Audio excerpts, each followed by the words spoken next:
Why is the IRGC attacking Abu Dhabi, Ras Al Khaimah? This is strategic absurdity. You are basically making sure that there is literally no one among your neighbors or among anybody that really wants to keep a check on the West Power. Okay, to be on your side. IRGC is almost going rogue in terms of perpetrating violence here and there.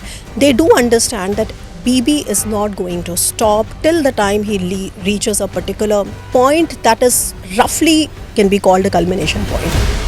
Did both of them have that one goal of regime change? Does Israel have the capability to really get into a war of attrition? Because they've been fighting relentlessly since October 2023. For Israelis, it's not just regime change. Israelis want to really decapitate not just the nuclear program, but also the ballistic missile capabilities.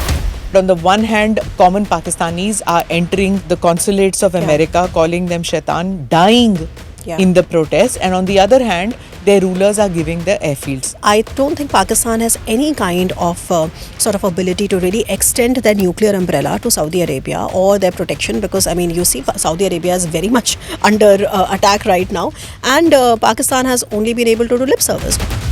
Are we going to be rescuing people, evacuating? It does make sense for India to evacuate its students from Iran. From the rest of the countries, I don't think so, because come to think of it, can you really evacuate 4 million You can't. Indians? You can't, right? This episode is powered by Shipped Rocket. Namaste, Jai Hind. You're watching or listening to another edition of the ANI podcast with Smita Prakash. West Asia is in a state of turmoil. On February 28th, coordinated American and Israeli strikes on Iran, including deep inside Iranian territory, decapitating its top leadership, triggered a wider regional conflict. Iran has responded with missile and drone attacks against Israel and the US bases and civilian targets in West Asia. Global aviation has been disrupted and the entire region has been set into turmoil. Global energy supply is under threat. I have in the studio Dr. Swasti Rao, an associate professor and associate dean, Global Initiatives at the OP Jindal Global University, India. She's a geopolitical expert, commentator and author. We are recording this episode on 2nd of March, stating this because events are moving so rapidly that it might seem outdated by the time we air this. Thank you, Professor Rao, for being part of the podcast. It's, when I thought that I have to get an expert here to explain to our viewers and listeners, aram se, not like TV channels and, things, though of course they are also doing their duty.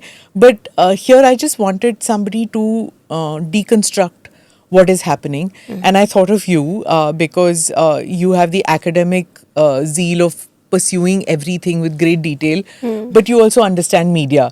So, since you teach as well as you're part of the media, so great to have you on the podcast. Oh, thank you so much, Smita. What a pleasure to be here at your podcast. I've seen so many of your episodes, and I really look forward to having this wonderful discussion. Not so wonderful a time though, but yeah, I know it's so fractured.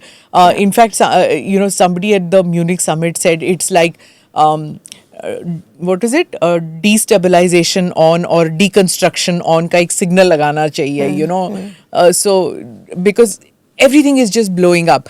But what we are seeing right now in the past week, are we truly seeing a regional war in West Asia? Would you categorize this as a war now? Oh yes, it is absolutely a war, and it is not something which is sort of dropped like apple dropped on Newton's head, right? It was in the making. Ever since 2023 attack on Israel has happened, which was the heinous attack perpetrated by Hamas. If you've noticed the unfolding of events, how Israel has gone after all the proxies, then the worst case scenario, the 12-day war, the direct war between Iran and Israel happened, and after that in 2025, as protesters took to streets, of course there is so much more to that, to that detail. But ever since, that, I think Bibi Netanyahu has to finish it somehow. And I am not very hopeful on whether this is going to really lead to the regime change that everybody is talking about. Because for that, you really have to understand how the IRGC has been put together. What is this entire structure? This very opaque, mysterious structure that the Iranians have been able to put together after 1979. They have undergone their own sort of phases of consolidation. So I'm not sure if we really have that kind of a regime change in a manner in which people expect. But for sure, this is the force projection is unprecedented both by United States and by Israel. And as you know, as we are talking, it is expanding. It has already spread to other parts. So right now you have almost all GCC countries which have been hit by Iran. Now the question is why, and of course we can talk about that. But the entire region is sucked into war. The safe havens of Abu Dhabi, of Dubai, of Qatar, Doha, all of them are sucked into war. So it is a very serious thing. Okay, 2 points which I want to ask you, which you spoke about. One is regime change. Whose objective was it? Is it since it was a joint operation by Israel and the US in attacking Iran and decapitating its leadership? It was a joint operation. Did both of them have that one goal of regime change, or did Israel have a much more ambitious goal? One is that. And the second point is about involving the entire GCC in this conflict now. Did America and Israel not realize, did they not war game that Iran is going to get all of them involved, all the GCC countries? Yeah, so I mean, this is about reading into the minds of how the strategy has been put together. Now, if you've been noticing, Smita, of course, there's just so much information and misinformation and disinformation on social media. Of course, Donald Trump is not telling us directly what he has in mind, but there is a certain pattern to what is happening. Now, if you remember during Trump's first term, when the assassination of Qasem Soleimani happened, who was the IRGC commander then, US did not have something like a regime change in mind, The topmost leader, the Ayatollah, wasn't really touched, then. But things have started to change from the June 2025 war, which was called Operation Rising Lion. Obviously, Rising Lion has that background of, because that symbolism is about the Shah Raza Pahlavi's, symbolism of the Iran's monarchy, etc. That was there. Even back then, they were not able to do it because I'm not sure if during the 12-day war, the Americans wanted a regime change, clearly, like something like killing the Ayatollah, Khamenei and putting somebody else. I don't think it was really on the cards. Back then, what was on the cards was this taking out of nuclear facilities at Fordo. So the B-2 bombers were deployed with a very specific military objective, and that military objective completed, and then they all came back. So if you remember back then, there was no such thing of American lives being lost or equipment being, damaged or something. This time around, when Donald Trump when he came out with his first address after the operation was started, he said it very clearly that this could be for the longer haul and there will be loss of equipment and men, which happens in war, which means that they are ready for a longer war. The question is how long? And I think this time around, he also said it very clearly, so he has not left anything for imagination, that they are looking at a regime change, but what is going to be the modus operandi for it? So if they are going to be leaving the regime change to the people of Iran, of course, that have taken to the streets, especially from April. Of course, that also has a background because the Iranian regime is, economically, they have hollowed out the country so much. I mean, on the one hand, they have a pretext of sanctions, decades of sanctions. But on the other hand, it's also about all the money going to the elites, right? And all the money, then the laundering and all of that happening and all the smuggling that is happening. There's a shadow economy running there, okay? So long story short, this time around, if they are thinking of leaving it to the people of Iran, I mean, those are the people that are living within that system. And you are asking them to change the system, the very system that they are operating in. So it will not be possible unless there is a major push from the outside. The people of Iran can't do it. If Donald Trump is thinking that he will build it to a point where then the people will be able to take over or something, it is not going to happen in that sense. And because remember that the person that they had selected, he also got decapitated. You mean in the interim? Yeah, because see, in the interim there is a process in Iran. There is a process of putting together the next Ayatollah. So if you remember the original Ayatollah, I mean in the 1979, Khamenei, right? So the original Ayatollah, when he came, he died in 1989. So the current one, Khamenei, is the one that was selected by him. Back in June 2025, Khamenei had selected three, right? Yeah. Now we know it. He was wherever he was hiding in a bunker, wherever, because he probably understood that this is going to go on. Sure. So right now, the gentleman who took over, right, was not the one he was selected by Khamenei. He was somebody who was put together for the interim, because there is a process by which they will put together the next Ayatollah. But the point is that they are also very wary of that guy being killed. So they are not really wanting to come out with those cards. But what I wanted to stress upon, Smita, earlier was that, there is also a tendency to do a very, I would say a very superficial kind of a comparison with how Assad was sort of ousted, or how, for example, Gaddafi was killed in Libya, or, for example, how Saddam Hussein was taken out in 2003.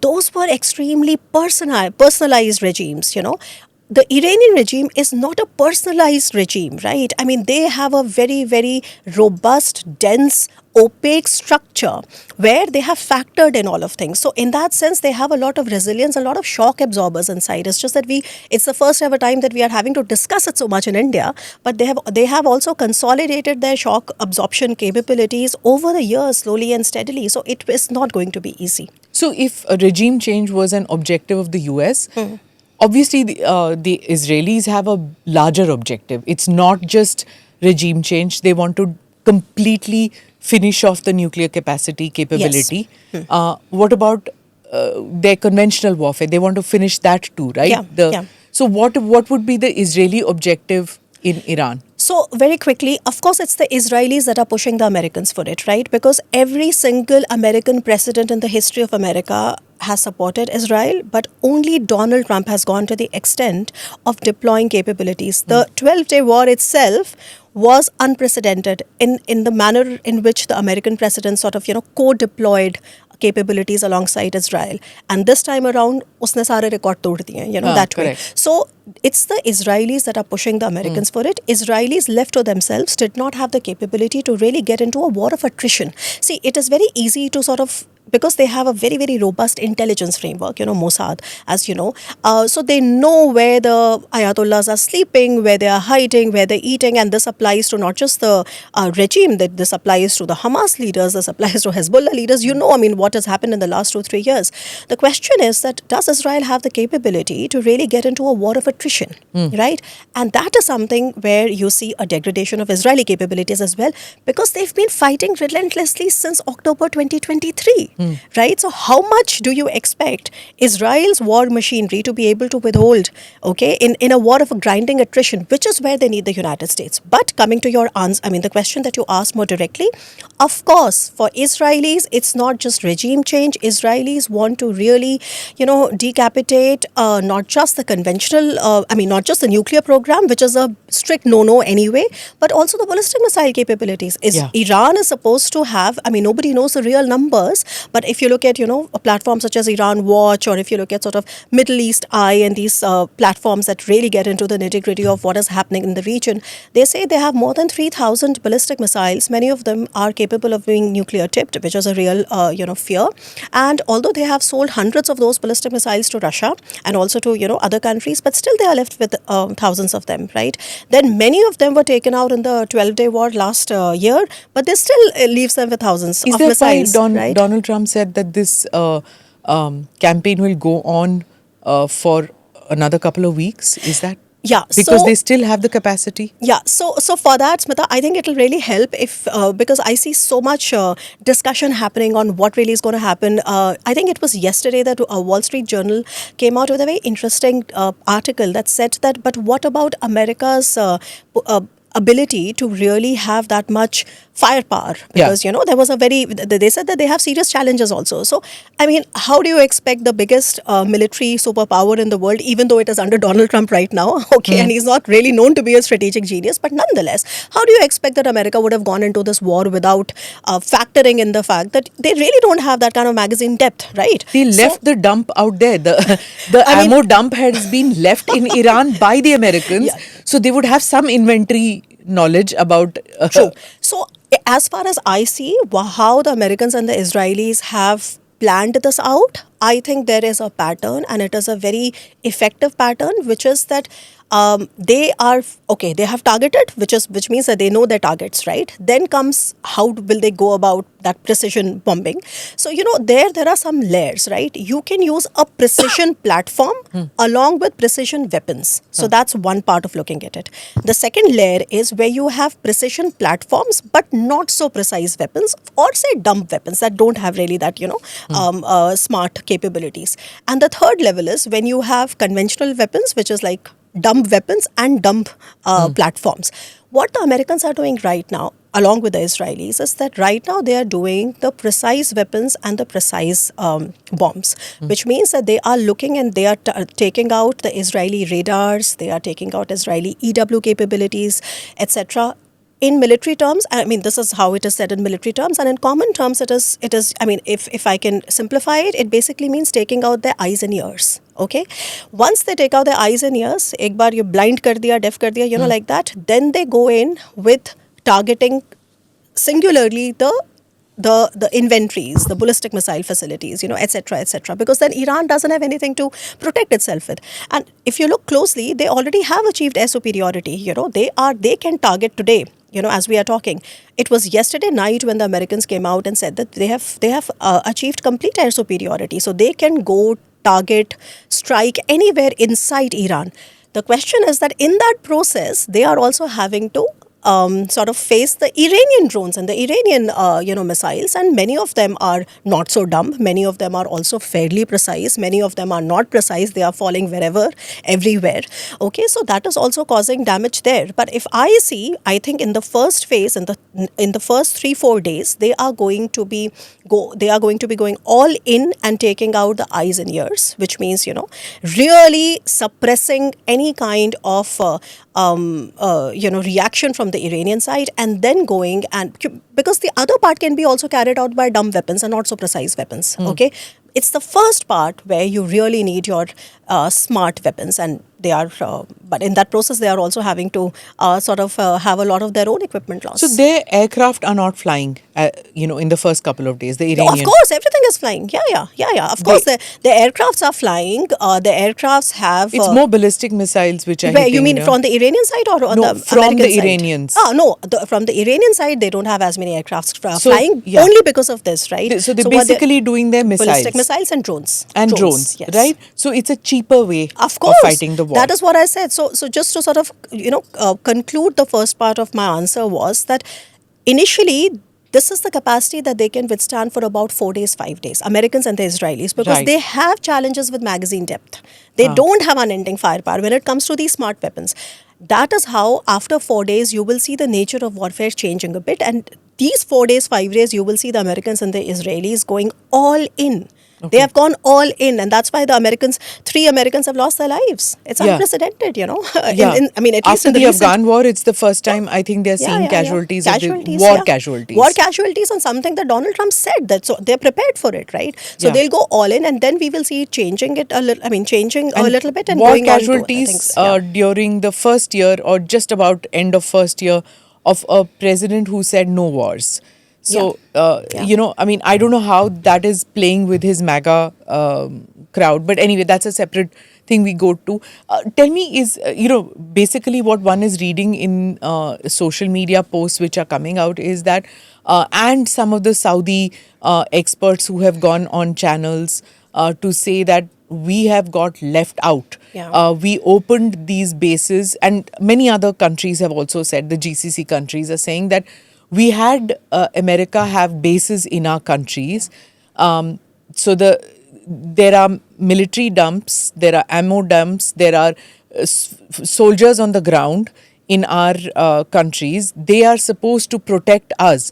Instead, what happened was that they left their bases and we became targets, sitting ducks of the Iranians. And we had no skin in the game. Many of the countries like, say, Kuwait or Jordan or even today Turkey also, they have also been attacked.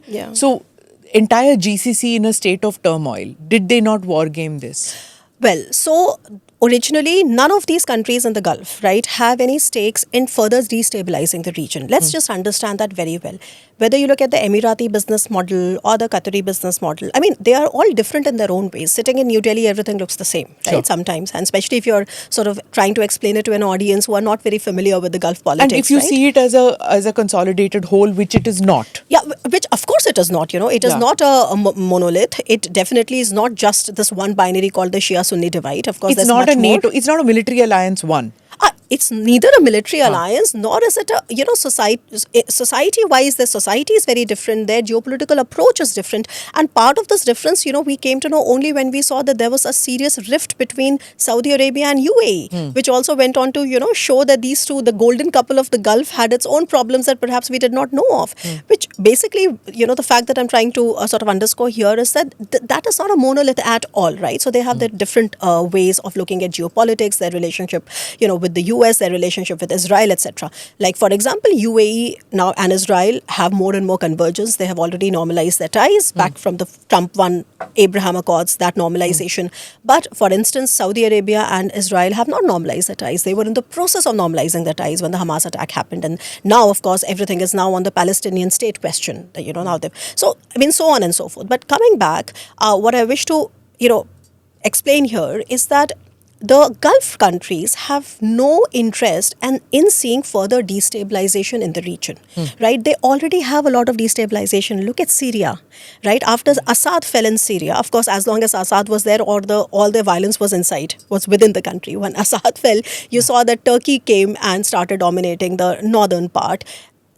Israel dominates the southern part, Terrorism. right? And then there is, of course, so many other militia groups that are operating there. Lebanon right now is destabilized because there are Hezbollah outfits there, and Hezbollah has also sort of declared that they joined the war, and now Israelis are bombing Lebanon. Israelis have been bombing Lebanon for the last 1 year because Hezbollah is hiding there.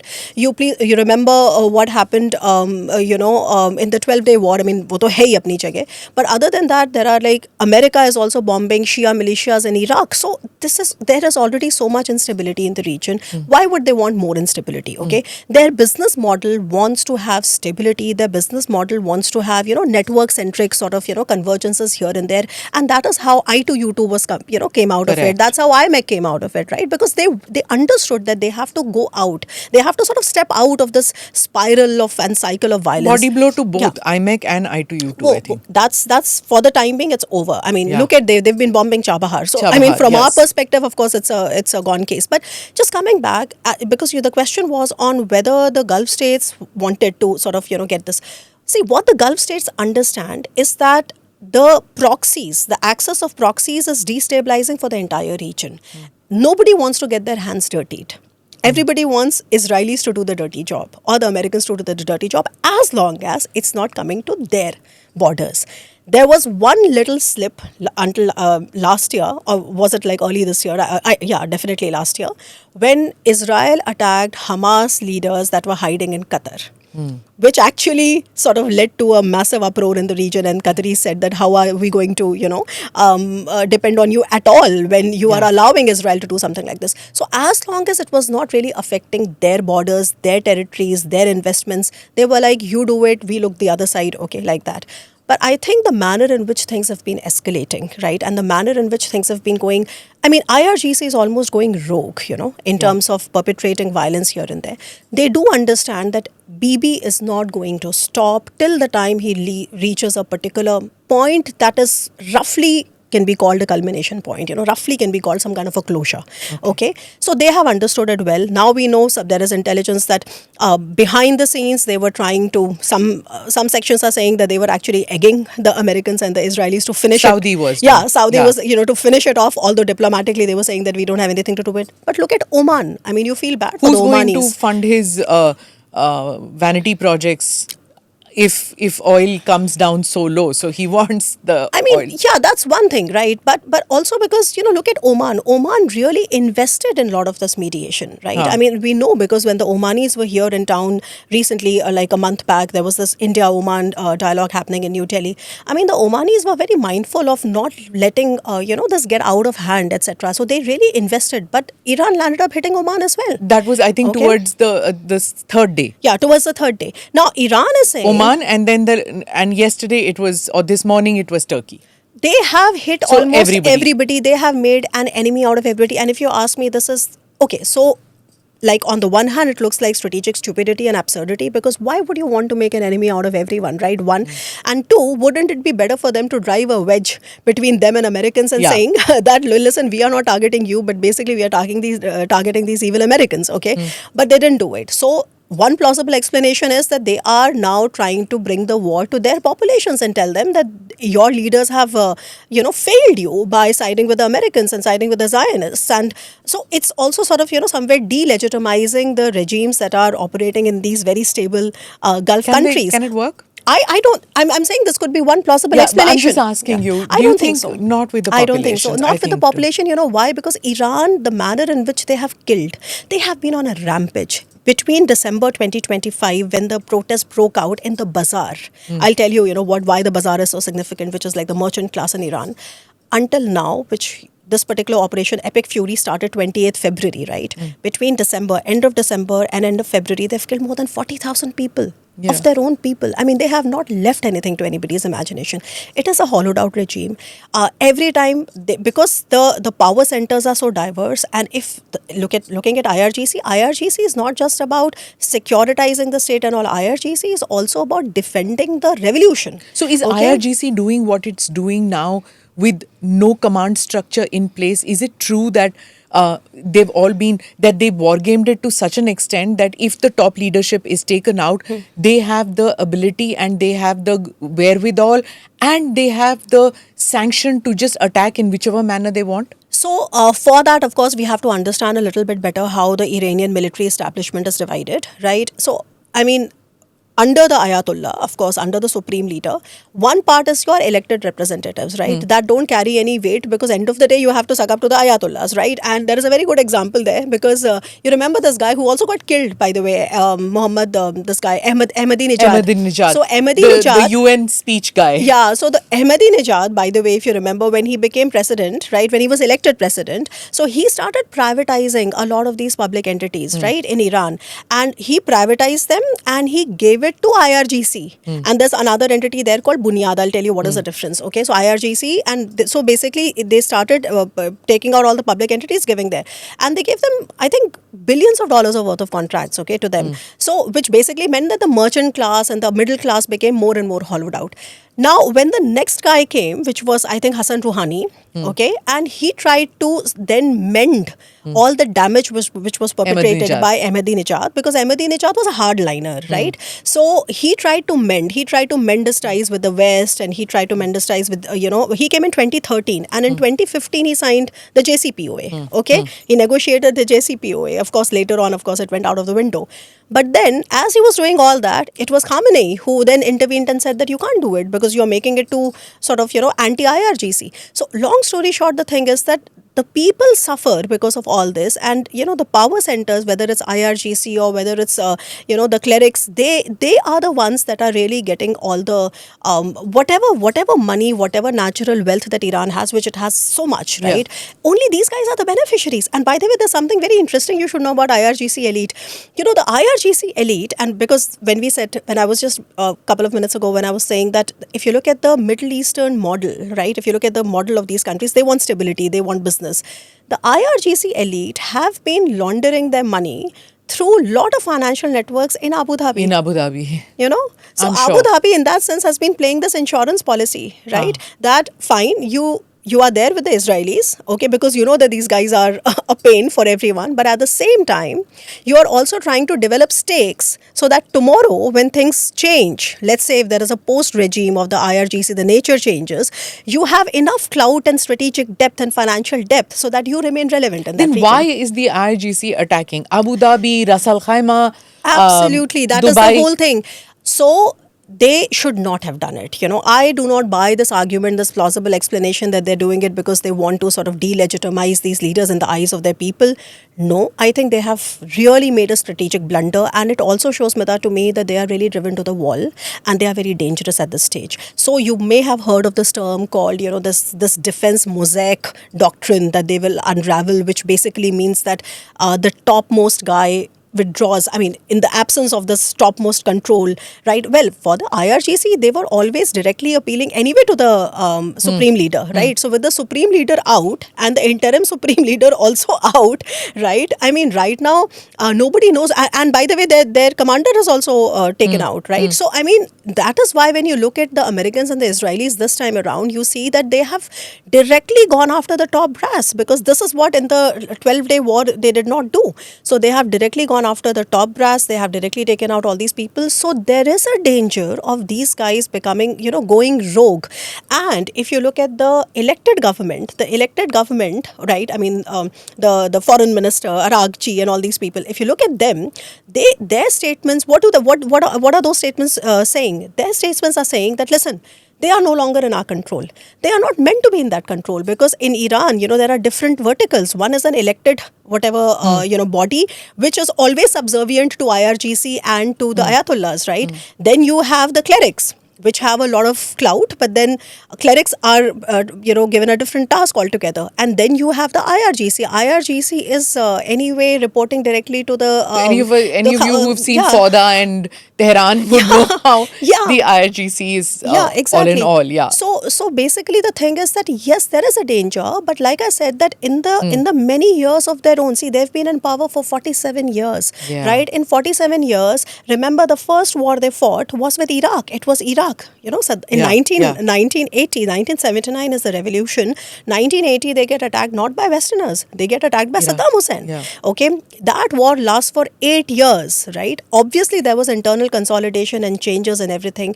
That ended in 1988. 89 was when original Khamenei was replaced. What replaced? He died, basically. So he was succeeded by Khamenei now. And then over the years, then in, if you remember 2009, there was another green revolution, which was all students, taking to streets because they were, the elections were rigged, etc. So in all these, years, they have gone through their own phases of consolidation, of wars, of, this and that. And they have created, and that's what I've been repeating, that they have created a system that can really take in a lot of shocks. The only question is that for those who don't understand that Iran has a fantastic staying capacity for pain. एक तो the whole Shia mentality of martyrdom and suffering and an afterlife and all that. एक तो the Shia element. Two, that all the wars that they have fought, all the whether the first Gulf War, the second one, they have that ability that to stay on for a long war. So when the Americans say that this is 2 weeks, 4 weeks, one really can't say how many weeks it will be, right? I mean, yes and no, because like I said, that the Israelis have tried this even earlier, right? The Americans have tried this earlier, but this time around, I do see that the pattern is more sort of discernible. So there is a discernible pattern. I am not really convinced with, like I said, that if we are expecting a similar kind of a regime change that we saw in 2003, Iraq, or in 2011 in Libya, or in Venezuela in Maduro, I mean, those models are not going to work in Iran. Let's see the Iranian model itself. When they brought the Ayatollah, the first Ayatollah, flew him in when the Shah went away. So will they bring in Raza Pahlavi now? No, I don't buy that. He's trying a lot. Yes, he's trying a lot, and in fact, if you look, I mean, he's sort of self-appointed himself as the as the savior of the Iranian people. But that's the whole tragedy, Smita. See, the thing is that if you look at Iran, anybody, and over the bazaar doesn't know him. Okay. No, I mean, it's not just the bazaar doesn't know him. Anybody who has been secular, right? Anybody who was anti-regime has already left Iran. Right. They are already living outside of Iran. They're living in, I mean, Shah himself, he's been living in the US for the most of times, and now I think he's either in Europe or in the US. So he's not there. So that is what you're expecting is that the Iranian people that don't have the money, they don't have a future, right? And that is why you also saw that in the interim, right? Before America really started the Operation Epic Fury, and when this entire thing started in December, you saw so many Iranian youngsters actually killing themselves out of frustration that Donald Trump said that he will intervene and he's not intervening. But the whole question is this. You are really, I mean, this is like looking for a black cat in a dark room, you know. Anybody who is anti-regime has left Iran. They have maybe some of their far-flung families still remaining here and there. If you look at the minorities, by the way, Iran is also a very, very diverse nation. Yeah. So that's another strategy that Israel sometimes tries. For example, they have an Azeri border, so they try to sort of... Kurdish and everything. Yeah, so the Kurdish question there, the Azeri question there, the Baloch question. So you start sort of, an internal kind of a disturbance. But long and short is that in the 47 years that the regime has survived and the manner in which IRGC has sort of consolidated power, right? I mean, they have by the way, they also have an official military. Uska aapne naam bhi nahi suna hoga. It's called Artish. No. Right? Nobody's heard the name. Exactly. Yeah. So they have a formal military. But everything is consolidated in the hands of the IRGC. And IRGC is not just about security and defense. It is about defending the political and strategic rationale of the revolution. So they are working with a very different brainwashed, sort of a outlook. And that is why so far, you see so many people who are saying, we have not really seen any defections. And one more very, very important thing that people tend to miss when we are discussing regime change. In 1979, so a lot of the bureaucracy that existed within Iran, right, it was not all purged. Much of that was also absorbed. So what I'm trying to underscore here is that the system that they have tried to put together in place and also then in 47 years matured, it is made with these shock absorbers here and there, right? And that is why to find defections is so difficult. Okay, so far that is why you have not seen any major defections. People are getting killed. But as you said, martyrdom is such a value and such a thing in that culture. Acha, that's another thing. That's another. I was just speaking to one of my Shia sort of colleagues and friends, and I obviously can't take their names. But what I mean to say, so they said that what the Ayatollahs have done. The Ayatollahs have perpetrated a massive influence operation on the Shias of the world, making them believe as if they are the leaders of the Shia community. Guys, ऐसा कुछ नहीं है. I mean, there are so many sects within Shias. Okay, ऐसा कुछ नहीं है that these guys came in 1979. They did not exist before 1979. So but the Shias have existed, right? Because they trace the lineage back to the Prophet's daughter and son-in-law, etc. So what he's saying is that itself is a very, very problematic thing, that he's the spiritual leader and blah blah and whatever. But of course, people have bought it, and also the Shia people of the other Gulf states, they also buy it. Even in India, they believe. Even in India, there were people were crying. That Ladakh shahadat ho gayi, shahadat ho gayi. Yeah, I mean, and for what? It doesn't make geopolitical sense at all. This guy was always very vitriolic on Kashmir. That guy, I mean, come on, look at it, right? Of course, we had interests. Of course, we had convergences, but we also had divergences. And Kashmir is a very good example of that. Secondly, he is in no which way the leader of the Shia world. But it's just that because he sort of sold the story for decades that he's the one that is standing against the wicked, imperialists and the Zionists, etc. So people have sort of bought that story. Like the Ismailis and all don't believe they don't. that. The Ismailis don't. Aga Khan, jo Aga Khanis and they don't. The Bohras don't. So many of them, they don't. I mean, I'm no scholar of Islamic history, but I definitely know these people personally, right? And they say, no, there is no such thing. So it's an influence op, So, you would... So you were talking about, which nobody has the real numbers, whether 10, 20, 30,000 people were killed by, the people on the street were killed by the IRGC. You mean just from December? Yeah. So how many were killed? Nobody really knows the exact number. Yeah, we don't know the real numbers. Right. Yeah.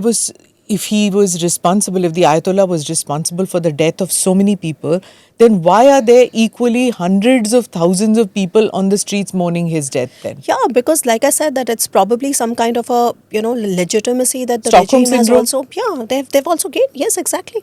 Yeah, I wouldn't deny that. So just as there are people celebrating the death of Khamenei, Khamenei. Okay, Khomeini is different. Khomeini was part one. Khamenei is part two. Yeah. So the current one, just as there are people all over the region, in Syria, of course in the West, of course they are celebrating. No, I'm saying by but, Iran. Yeah. In Iran also there are people in celebrating. Isfahan, Tehran, everywhere. एक तो वो Isfahan से था. Right, so I mean that's that thing of that Isfahan. He was of Azeri descent and he's from Isfahan. Okay, so part of that is there, right? And that is what when you are talking about a regime change and people defecting. I mean, how do you sort of explain this phenomena? There are still people mourning, and now what they've done is that they've declared 40 days of official mourning. Yeah. Okay, so they are very clever. They are very clever. They have been preparing for it in their own sort of. I would say preparation. So, and I don't think that Americans and Israelis don't know about the complexity of it. And that is why I said that to my mind, it looks as if it's going to be 4 days of precise and, smart weapons and smart platforms. And then slowly we will see, not so smart ones, because Americans have a problem with sort of replenishing their stocks. The GCC has still not met officially as a unit to discuss this, though it right now seems like this is the first time ever there's such an existential threat to them that simultaneous attacks, not by the Shaitan, which they call Shaitan America, but by one of their own kind. And in spite of that, they have not got together and had a formal meeting to decide what course of action to take. Why do you think? Are they still under a sense of shock? So, to my mind, Smita, I think it's the same thing, that they would not want this war to expand. It is not in their interest. That's not the safe havens of, whatever they've put together. They haven't put together for this day, right? So I think they are extremely wary of really this war going out of hand. The war has gotten out of hand, because if you saw in the initial few hours, the Iranians were targeting at military installations, right? The American bases. Americans have about 8 bases and some about 11 or 13 access points. Okay, so a lot of presence, but now right? Fuel dumps, everything. So now, 5-star hotels. Okay, I mean, only today. Amazon's data center. So Amazon's data center, 5-star hotels, even Burj Khalifa, there was this drone. Airports, Kuwait Airport, Dubai Airport, etc. And the Strait of Hormuz. Yeah.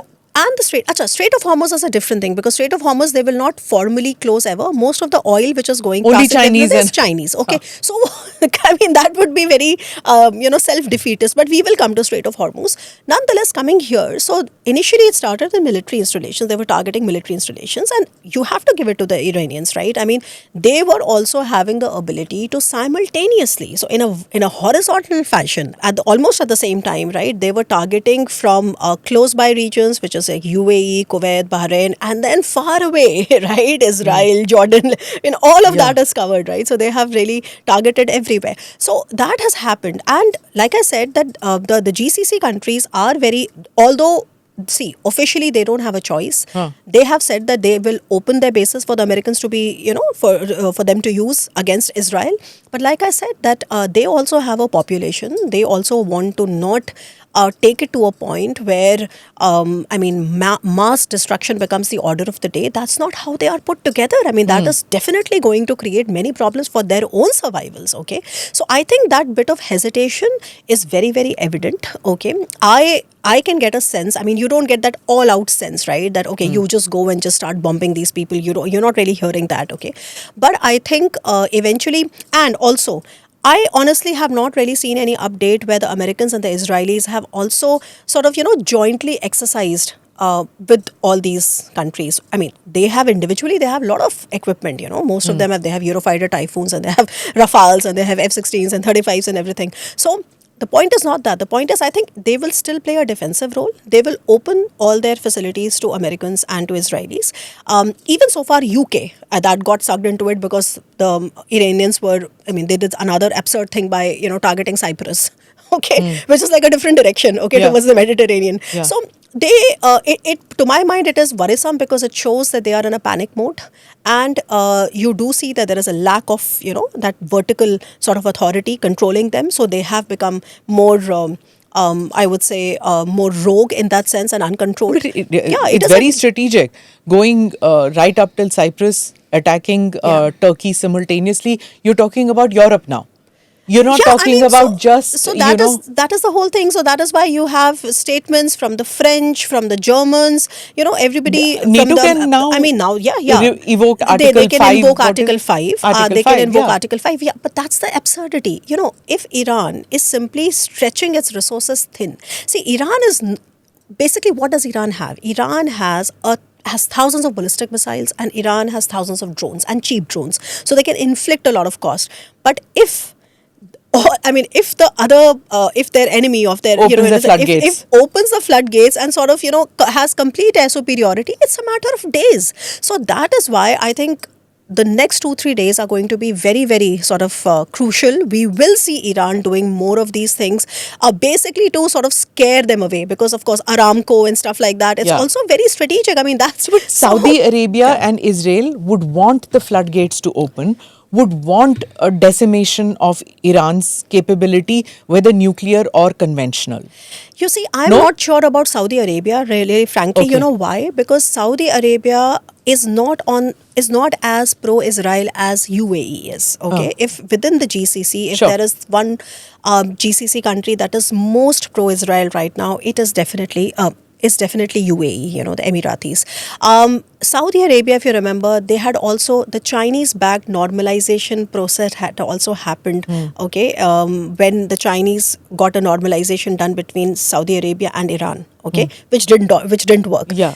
And also one more thing, it is not in the strategic calculus of the GCC countries to see a monster of Israeli superpower get entrenched in the Gulf region. It is not in their strategic calculus. So for a long time, they simply let it play out. They stayed out of it because in some ways the proxies, even though they were destabilizing, like I said, that's Israel's great game. Yeah, that was Israel's great game, and for them, for the other GCC, it was like, all right. In some ways, they are also keeping a check on Israel's power, because Israel, because they are so close to Americans. That's a strange reason. Everybody is close to America, but there are only two people that can really play Trump like a fiddle. It's Erdogan and Bibi. Okay. So as far as Bibi is concerned, it's a special relationship. Now I think the Gulf states understand that there is no other choice. Like I said, that he's going to chase it to some sort of a closure, right? Because his entire political career also depends on it, Israel is going to see elections in 2026. Written his name in history. Oh, yeah, absolutely. You see, in 2026, right, until about 2025, in Israeli politics, there was a lot of discussion on how he's going to play on normalization with two largest Muslim nations. One was Saudi Arabia and the other was Indonesia. Okay? But in 2025, around the 12-day war, and it was already off the table, because they said that, now you have to first give Palestine its statehood. Only then do we normalize. That's definitely not on Israeli cards, So now it is just about finishing this war, or at least, like I said, taking it to a level where you either do a regime change or you stop at the penultimate level where you decapitate the regime to such an extent that it is no longer a threat, and then you wait for a democratic transition to happen. Because yes, Iran is a country of revolutions too. Everybody talks about 1979 revolutions. 1905 also there was a revolution. Okay. So Iran has been a country of revolutions. Okay. You spoke about Netanyahu and Erdogan. Now, just 12 hours before recording this, EU said that Turkey might step up and play the role of a mediator. Erdogan has offered. Within 6 to 10 hours of that statement, Iran goes and attacks Turkey. So how do you play the role of a mediator?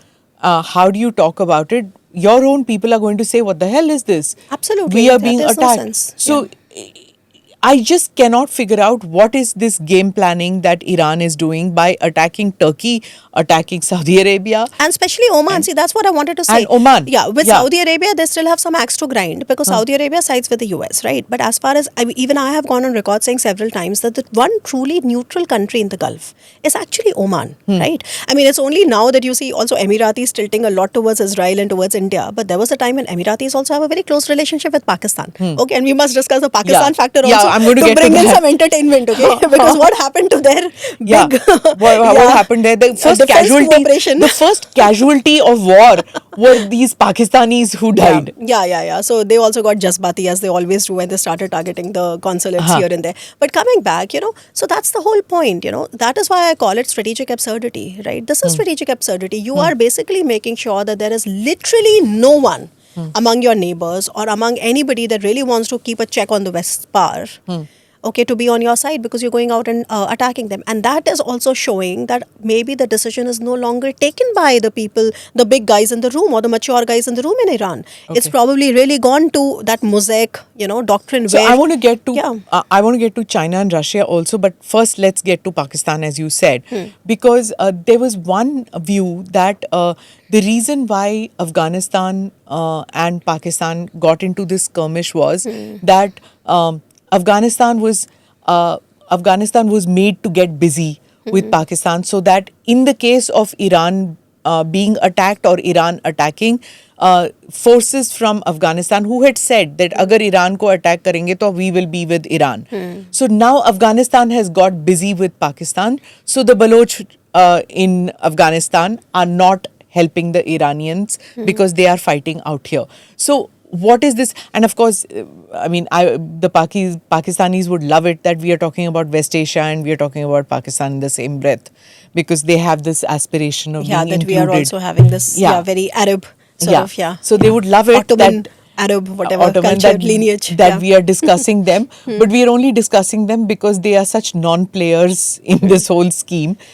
Today, while we were discussing this and while I was making the points, social media erupted with Afghans accusing Pakistan of giving their airfields and saying that we saw aircraft flying. So they've given their airfields. They are accusing Pakistan that on the one hand, common Pakistanis are entering the consulates of America, calling them shaitan, dying in the protests, and on the other hand, their rulers are giving the airfields. Not confirmed as yet whether that happened. But so that's the whole point of Pakistan, Smita. They have always punched above their weight, right? I mean, this is Pakistan punching above their weight. The entire thing of having inking a security pact with Saudi Arabia, giving them some sort of a nuclear umbrella, saying stuff like, very filmy stuff like, we'll come to your rescue and we'll protect you if you are under, attack. I mean, today they are under attack. So this, even back then when this entire thing had happened, I said, listen, don't buy the optics of Pakistan really signing something so grand, with Saudi Arabia. This is not going to see the light of the day. I think Pakistan should be studied for other reasons. That I keep saying, how Pakistan has sort of, gotten into the defense industry lines, and, like how Pakistani pilots are flying the Qatari jets, etc., how they are sort of they've become a revolving door between Turkey on the one hand, China on the other hand, Azerbaijan on the other hand, and also this entire region, the Gulf region. So that is something that makes Pakistan an interesting case study. I don't think Pakistan has any kind of sort of ability to really extend their nuclear umbrella to Saudi Arabia or their protection, because, I mean, you see, Saudi Arabia is very much under attack right now, and Pakistan has only been able to do lip service. Okay, so I don't think it was ever meant to be taken seriously. It's just that pata chal gaya bahut jaldi. I mean, they've always punched above the weight. That's one. Second is that this particular problem. So they're not the net security provider to any country. No. I don't think they can be a net security provider. Okay, if you look at their doctrines, right? So they also have a concept of net security partners, net security provider. So they also do in their sort of collaboration with the CMF led operations, etc. They have also somewhere seized some drugs and boats and some piracy, stuff like that they have done. But they simply don't have the ability, to really be a net security provider or a partner. But the aircraft are there, no? So that aircraft can be sent across? Why not? So, well, I mean, that's there, but I don't expect Pakistan really to do anything there. But coming back to the problem between Pakistan and Afghanistan. Now, the Pakistan and Afghanistan problem, their so-called Durand line and all that stuff, that has been under a lot of, I would say, massive violence for months now, right? In fact, just tonight, I'm going to be speaking to actually somebody from that, not from that region, actually he's London-based, but he's focusing on, this entire Pakistan-Afghanistan thing to better understand what is really the end point and what is the end game, what is happening, etc. But coming back, this is not something which was started because the Americans and the Israelis were I mean, I find this connection a bit too far-fetched because this has been going on.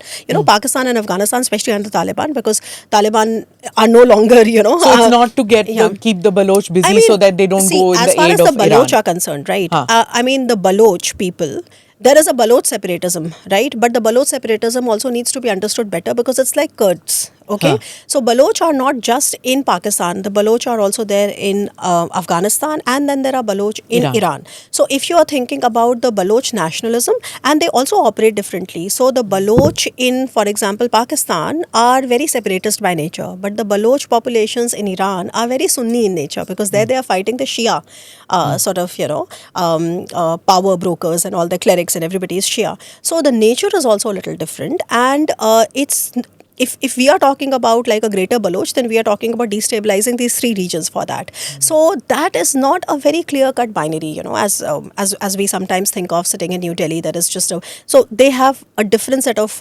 I mean, they have a common identity, but when it comes to their bread and butter or something, and also the borders are pretty porous, so there already is a lot of I would say smuggling which is happening across borders. It's pretty much like the Kurds, right? So because the Kurds are not really situated in one country, part of them are in northern in parts of Syria, in Iraq, in Turkey, here and there. Similarly, it's the Baloch, right? So they have their own shadow economies. They are used by the power brokers to sometimes stabilize the situation, sometimes destabilize the situation. So they are also sometimes pawns in the larger game.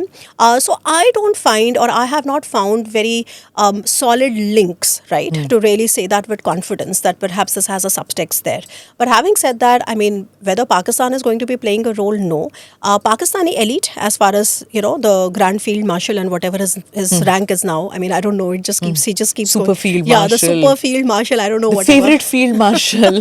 I just call him a cupcake. Huh? Yeah. So I don't know what. I mean, he would always do something to please the Americans. They have always offered themselves, right? That please come and use us, right? And that makes us relevant in the geopolitics of the subcontinent and etc. So they'll give the airfields if they have been repaired by now. Yeah. If they've been repaired by now, okay. So we also keep hearing that the Afghans have also targeted a lot of Noor Khan and all. They've been targeted again. But do you think the Afghans have the capacity to damage an airfield in Pakistan? Well, okay. So Afghanistan, conventionally speaking, the Afghan, so whatever their they have some leftover Americans weapons. They have smuggled Russian weapons, etc. They are not a match for Pakistani Air Force, frankly. I mean, it would be too far fetched. ठीक है, वो कभी-कभी just for the laughs we do sort of say these things, but they don't have the capabilities, right? And if you see also, there has been so many statements coming from the Taliban, different officials that say, okay, we want to talk and this and that. But it's a very, very, up in the flames region right now. I mean, look at all these countries share borders, right? So from us, right, we share a border with Pakistan. Pakistan is at war with Afghanistan. Afghanistan and Pakistan both share a border with Iran. Iran is at war with the rest of the, Gulf countries. So it's absolutely, this is one straight line of violence, okay? Yeah. So to my mind, I think what we really need to worry about is that how does then the radical elements, right? What kind of a free run would the radical elements get?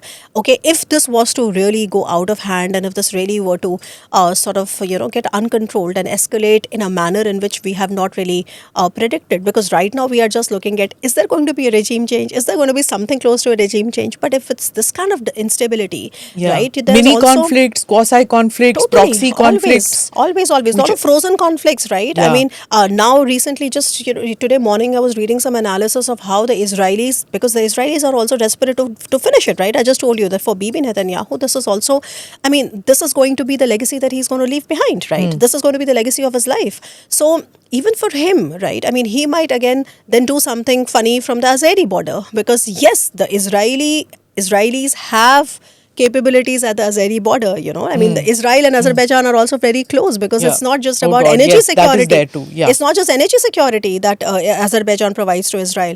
Israelis also sell their drones and also their Iron Dome and stuff like that to Azerbaijan. So they also have a different relationship. And why? Because they want strategic depth in Iran. Remember, Israel and Iran are very, very far apart. You have the entire Gulf region spreading in between, okay? So that is why they maintain that with Azerbaijan, because they want strategic depth in Iran. Okay, so let me get to India. What do you have to say to Indian media, some commentary saying that Prime Minister Modi going there, it delayed the action. Otherwise this action could have been taken a week earlier, and that maybe Prime Minister Modi discussed this issue with Bibi Netanyahu before the attack happened. How do you see that? Well, I wish I was in that room. Okay. But okay, so two things, right? I don't think that it would be very strange to probably two leaders to discuss the security situation in a particular region. I don't think that is strange, right? So, to the second part of your question, I don't find it very strange. I mean, why would they not discuss? Of course, there is a sizable Indian diaspora in the Gulf. There are like, 8 or 9 million, people. Yes. 4 million alone live in UAE. Okay. So, there's a very We are huge. Yeah, yeah. willy-nilly part yeah. of this conflict. Yeah, yeah. So, I mean, why would they not discuss something? I'm not sure whether it was really the main course of the conversation or whether it was discussed. But to the first part, let me come to that, which is that it was sort of it was delayed for the time that Prime Minister was there. You see, I think if I understand the American and Israeli thing better, I think they had the capabilities. They had already worked out the plans, right? They had already worked out the scenarios. That this happens as the scenario. This is what we will attrit. This is how we prepare for a war of attrition, etc. I think the make or the break was them getting intelligence, because they were getting intelligence 24/7, and they wanted to have most of these people together in one place, like in one spot. And when it was confirmed that most of these guys are going to be in one spot, that is when they just came. Because remember that Khamenei was taken out in the first strike. Yeah. Yeah, it was the first strike. It was like the first one. Yeah. So I'm not sure if it was, maybe it also sort of somewhere worked in there. It is also very unlikely that Israel would get into something like this. If the Indian Prime Minister is visiting, Israel would love to have Indian Prime Minister going to Israel. It is, I think, very, very good also for But has Netanyahu's India image. picked sides? Because I think yes, this time yes. Not in the manner in which we are used to looking at it from a Western perspective, that you pick sides, so you really go and sign on a defense agreement, Yeah. or you become a formal ally to no, somebody. but being silent on one issue Yes. and I have expressing. seen that. Okay. I have seen that. Yes, India has. I think it is also very clear that the manner in which we sort of exited Chabahar, and the manner in which then our latest budget did not have any allocations for Chabahar either. It is not, I would say, the best case scenario for India. I myself have argued in my pieces that, from India's perspective, it doesn't make sense to get sucked into, these wars. We are not a combatant there, right? And it doesn't make sense. We have a lot of equities, okay? I mean, and in India is not like a small country which is surrounded in a very militarized environment, right? I mean, India is a regional superpower, right? And also with very global ambitions, and our equities are all over the place, right? So I think India, it doesn't make sense for India, and I don't think India is going to get sucked into the war in any sense.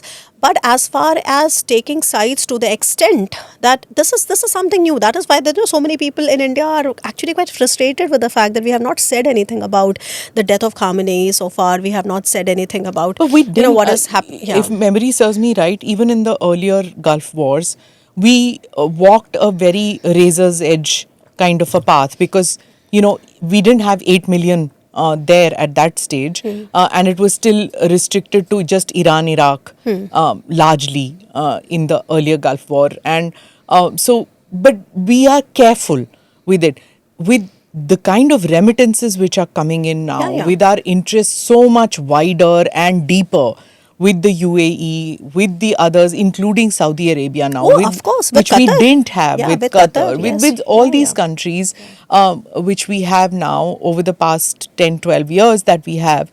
How do you see this?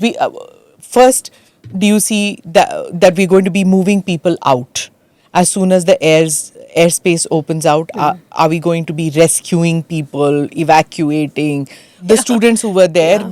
We've got students still in Iran. We've got millions in all the Gulf countries, tourists who have gone there, who have got stuck there, sportsmen. You have family, I have family there. I have of course. family Yes. stuck out there. So Yeah. those kind of things, do we see that happening? And do you now see this impact on the economy too? Because the stock market has closed down for 2 days in the UAE. They shut it down. Do you see now the repercussions in India too? Well, so some repercussions, of course, we will see. And I think the first and foremost to everybody's mind is the price of oil, right? And Yeah. everybody was thinking that with all this pressure and with Iran closing the Strait of Hormuz, as we were just discussing, the pressure on oil will be evident. And then, the prices would skyrocket. It would go beyond $100, etc., per barrel. But today, when the markets opened, we saw that it was not like that. It had many reasons. Okay. Also, the OPEC countries have said that they will increase production, stuff like that. I think the Americans have also factored this in, right? And like I said, that is why this really bad phase of bombing them left, right, and center with all their advanced capabilities that the US has. For example, they've used their F-16, F-22s, everything, the EWs, the new weapons, new laser energy weapons are being used, etc. I think this can go on for about 4-5 days, after which you will see a change in the pattern. Okay, and the idea is that by then they would degrade the Iranian eyes and ears to such an extent that after that it'll become easier. The next phase would be easier. But this is still a hypothesis, right? Things may not work out like that. As far as India evacuating, it does make sense for India to evacuate its students from Iran. I think it would make sense for India to do that. From the rest of the countries, I don't think so, because come to think of it, can you really evacuate 4 million You can't. Indians? You can't, right? You're talking about 18,000, 15,000, 20,000. That's still a number that and is doable. remittances? That's another thing, right? Yeah. So I don't think that is going to happen. But let's just also sort of accept with humility that we are still talking about manageable scenarios, right? Okay. These are all scenarios to my mind that are quite manageable, right? When I speak, one intelligent thing that like for example what the Emiratis have done, because I told you, like we have family there and all that. So they have completely controlled all the information around the war, this and that, because they don't want the people to panic. Right? So they've said that, okay, you go back to work, they have not started the airspace. I mean, the airports are not running. Sure. But as far as regular work is concerned, so they say you start your work, try to lead a normal life. If you hear an air siren, take shelter, etc., to try to normalize it as much as possible. And no panic grocery stocking. No panic, because, in today's day and age, the things appear so much more different and sometimes so much more complicated if you were to really take what comes on social media on face value. So they have done that very intelligently, frankly. But like I said, that, with all of this, I have to be very humble and say that this is still a best case scenario. So as far as India taking sides is concerned, yes, India has sort of condemned all the violation of sovereignty of all these nations, because it is absurd. It is absolutely absurd. I can't find a single justification for why Iran would do that. And like I said, that it can only happen when you really see that they are pushed to the wall and they are now in some kind of a panic mode, that they have to do maximum damage. Okay, so they are in that mode ki marenge aur kitne ko maar ke marenge. In fact, there's something very interesting that helps you understand the psychology of the Iranian people, Smita, which is that Iran is one country that negotiates with a gun held to its own head. So why does it sound familiar? Yes, to us it sounds familiar. Yeah. So, but yes, it just complicates the matter so much more. So I think I would say, to my mind, I think it is definitely very clear that India has more strategic, economic, all kinds of interest, connectivity, energy, everything, right? Remittances with the other Gulf players. But having said that, it doesn't make India to really get embroiled into all this. I don't think anybody in India is going to, even sort of entertain the idea of getting embroiled into it, okay, in any way. Because, getting embroiled also comes with many more complications. I mean, even with respect to how to manage Iran, right? There are differences among the Gulf countries. There is a difference between how Israel approaches and how UAE approaches it, etc. So it doesn't make, I think what we can do, and that's another very useful thing that I have always abided by. It has also helped me a lot in my own career, which is that there are two factors, and especially in today's world order, which is so difficult to understand.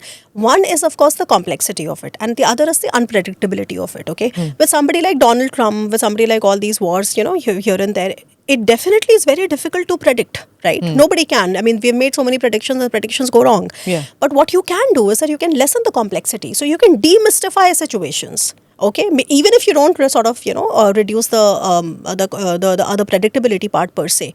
So I think even if we are able to have like an educated discussion, right, a well-informed discussion, what I call a bottom-up discussion, right? I mean, where are things on the ground? Okay, how is it impacting? Don't think of it as a monolith, right? Don't take things on face value.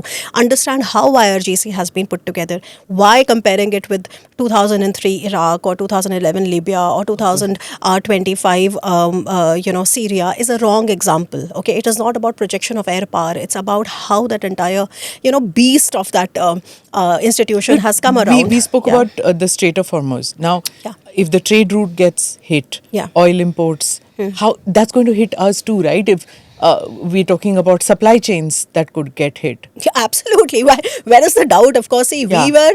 we were obviously hit. It's like the same COVID-like situation, but without the virus now. Not just the COVID, yeah. I mean, come to think of what happened after 2020. See, 2023, October was when Hamas attacked, right? Hamas attacked Israel was October 2023, 7th October. What? It was not even 2 or 3 weeks after we had our G20 presidency here when we announced the IMEC and everything was so much Yeah. fanfare, okay? Yeah, so what did we do? I mean, we tried to go and negotiate, right? I mean, Dr. Jaishankar did go to Iran, but end of the day, we had to reroute via the Cape of Good Hope. Right, so it increased all the time and fuel and insurance and everything, Yeah. but we just stopped using it altogether. After that, the only news that you heard was Indian Navy being a respondent, right, to distress calls, etc. Because Indian Navy is a sort of Security provider in the Indian Ocean. in the Indian Yeah. Ocean region, and now under Mahasagar, it's become a security Yeah. partner, etc. So coming back, I mean, we were already hit by that. It was for no fault of ours, right? So now, so you understand where the Strait of Yeah. you have this the Gulf, jutting out. On the one side is the Red Sea and the Houthis, which is closer to Africa, and the other one, which is closer to the other side, where you have the Strait of Hormuz. So Strait of Hormuz was until now working because but Strait of Hormuz, again, Iran will not be able to close it formally because of two reasons. One is that for closing it formally, they would also need the Omanis to be on board. If you look at the geography, you see the Gulf of Oman, and Oman is at the tip, right? So you can't close it without the Omanis on board, one. Two, if they close the Strait of Hormuz, it's their own supplies to China, right, which get hit the worst, okay? So that is why even I have argued that Iran is not going to close it officially. Now, again, it doesn't mean that it won't be disrupted. Or if they're using any sort of non-state actor, which are there in plenty, to create some sort of disruption, to sort of, because there are radio communications coming all the way about warning the other ships to go back. They have been targeting ships there. They have targeted other ships, So all that is enough. They don't need to close it formally. The traffic will die down on its own. Okay, let's get to China and Russia. Okay. Very interesting comment. Putin was asked that why did you not help Iran? So he turned around and said that we don't have a military alignment with Iran, and Iran never asked for help. Yeah. I said, why do you not condemn Israel, and why don't you not fight with Israel? He said, understand that there are a number of Russian-speaking people in Israel, and he gave some percentage also of it. So it throws all calculations awry that one, Russia doesn't want to get involved, and China, which was supposed to be aligned with Iran, doesn't get militarily involved. Maybe giving satellite imagery, maybe giving some supplies or something like that. In effect, the world turns around and says that, oh, okay, so the only military superpower is America. When there were all signs for it anyway, that military bases all over the world are by America, not by China. China plays a game which is different as compared to the US. But this new war has solidified the view that it's not G2 anywhere in the picture, is just one power, superpower, military superpower, and that's America. Well, I mean, to my mind, yes. To push for to push for a world which is multipolar is probably more aspirational than reality. I would agree with the fact that yes, the world is quite unipolar in that sense. If there is one real military superpower that can really sort of pull strings and get things done and really oust sort of leaders of the other countries, it's basically United States of America. The second thing, what has happened in Iran and Russia not coming for help. So let's discuss Russia first and then China. I think it was always meant to be, because this is not the first time Russia has not been able to sort of rise to the occasion. Because its ally is in trouble. We saw it the first time when Assad fell. Assad in Syria, when he fell, he fell like a pack of cards, okay? Yeah. Because Donald Trump became the president in December 2024. That's when he won the elections. And in a few days, Assad fell, okay? And Assad fell, and Russians had base there. Russian had a military, had an air base in Khamenei, and they had a naval base in Tartus. In fact, from Tartus, they actually do a lot of, they call it Syrian Express, because they sort of replenish a lot of their capabilities for the Black Sea, to the Black Sea region and Crimea, from where they are actually targeting Ukraine big time. So coming back, the Russians could not help Assad. Assad was put in place, and Assad was able to remain in that position only because of overt Russian military support. Overt Russian military support. But it was push come not to covert. shove? But it could not, number one. So that was, I think, the first litmus test, and Russia could not, simply because it did not have the bandwidth, because the war in Ukraine, contrary to what everybody thinks, is in for the longer haul. I mean, it just entered its 5th year, so the pressure that it has created on Russia is also immense. We are able to see that. So that was the first litmus test. The second came, of course, by way of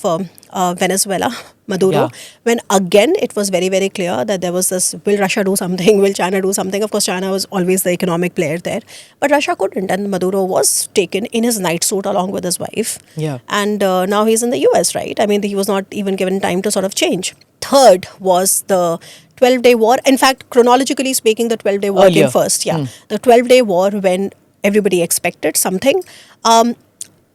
Nothing much happened.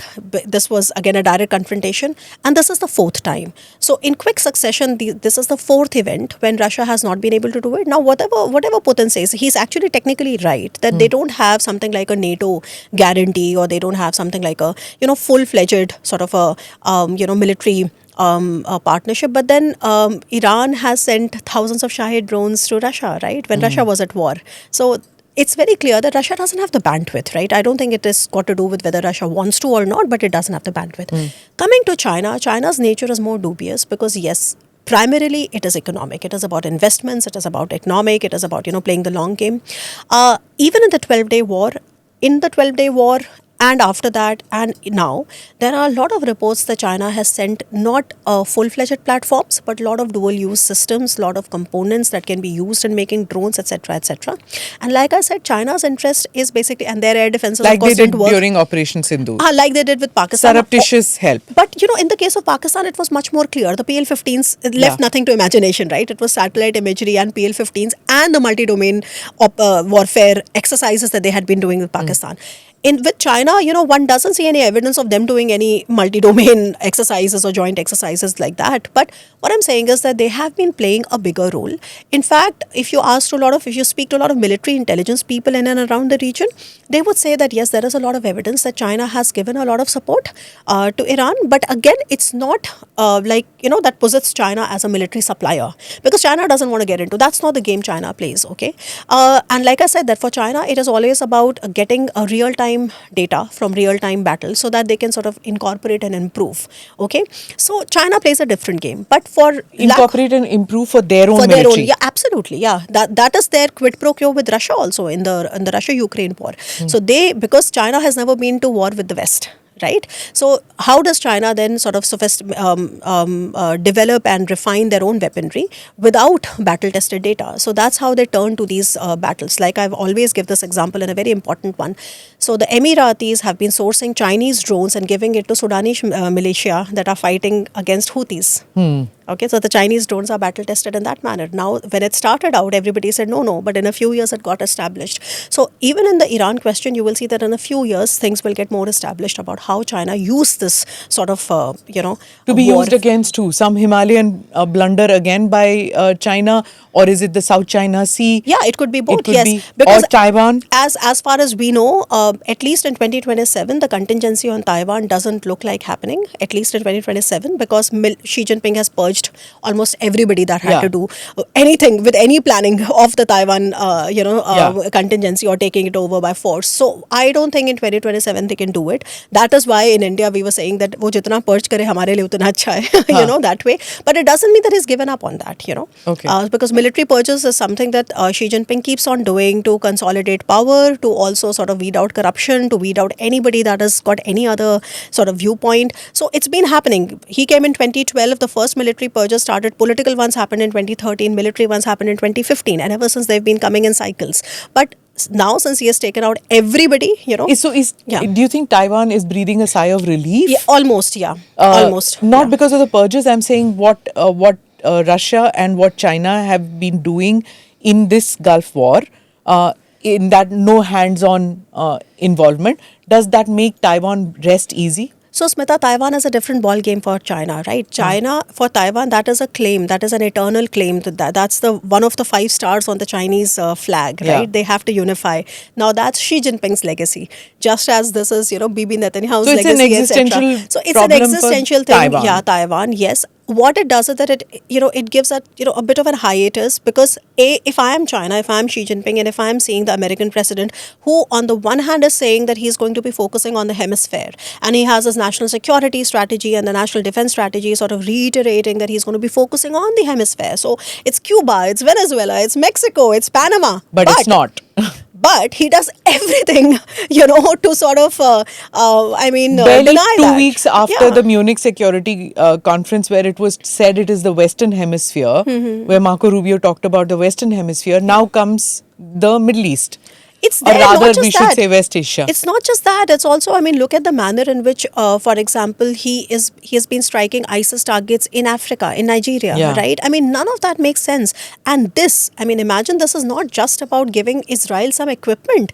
This is about accepting and factoring in the loss of lives of American soldiers. It's a big, big deal. It is absolutely 180 degrees different, okay, to what he has been saying about getting our boys back home, right? About not getting involved. This is against everything Endless that wars. Pete Hegseth said. This is everything against, for example, Elbridge Colby would say on, here and there. So this is, like I said, this is an argument. This is, in many ways, you cannot take it on face value. This is a very, predatory kind of a hegemonic tendency that America under Donald Trump has shown. All hegemons are very predatory, right? That is what offensive realism is. If you remember, this one professor called John Mearsheimer, he says that, big powers will not wait for you to do something. They will go and do it offensively, right? They will wo aage jaake khelte, forward jaake khelte. They will not wait for you to do something. So that has always been the case with all big powers.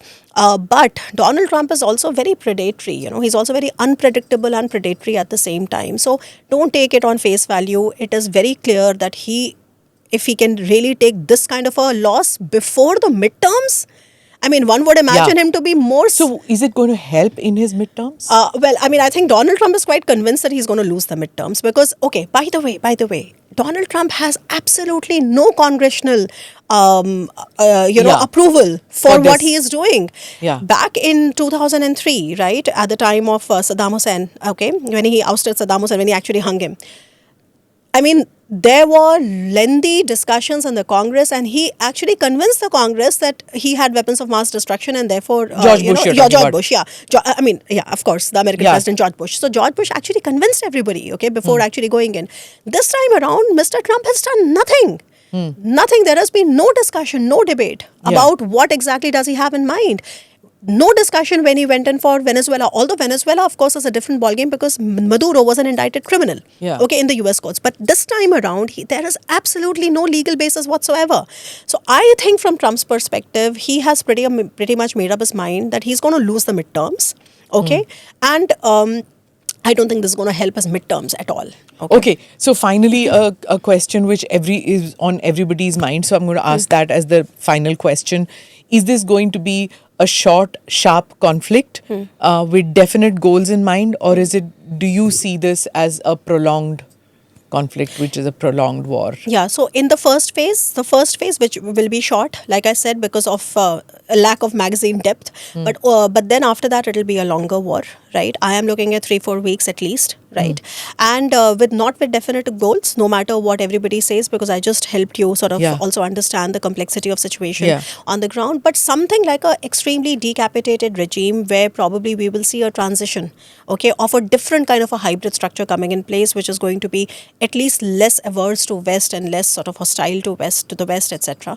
So that kind of a thing is more probable to my mind right now, unless of course there's some wild card entry or something else and happens. I also see all the GCC countries now reassessing their security doctrine. I see them making more purchases, being more in charge of their own security. There will be much more militarization. So the global militarization is growing, I mean, faster than, I think, 15-20% on an annual at an annual basis. I think by 2035 we were already set to cross about $7 trillion of global militarized spending. I think there will be a much bigger sort of uptick in those figures, because yes, the entire this Gulf sort of architecture is going to, like crazy, double down on military hardware and their capabilities and their training. So yes, war is a big business and a dirty business. So right. Okay, on that note, on that not so happy note, I hope we can have you back here when things are a little more stable in our region. And yes, it is our region too, because we are Asia. Even if that's West Asia, we are Asia, and this is it is very much our we are going to have we are going to be impacted too. But thank you so much for coming here, Professor Rao. Thank you, Smita. It was a pleasure speaking to you. Thanks. Thank you for watching or listening to this edition of the ANR podcast with Smita Prakash. Do like or subscribe on whichever channel you've seen this or heard this. Namaste. Jai Hind. This episode is powered by Shipped Rocket. Click here to watch the previous episodes.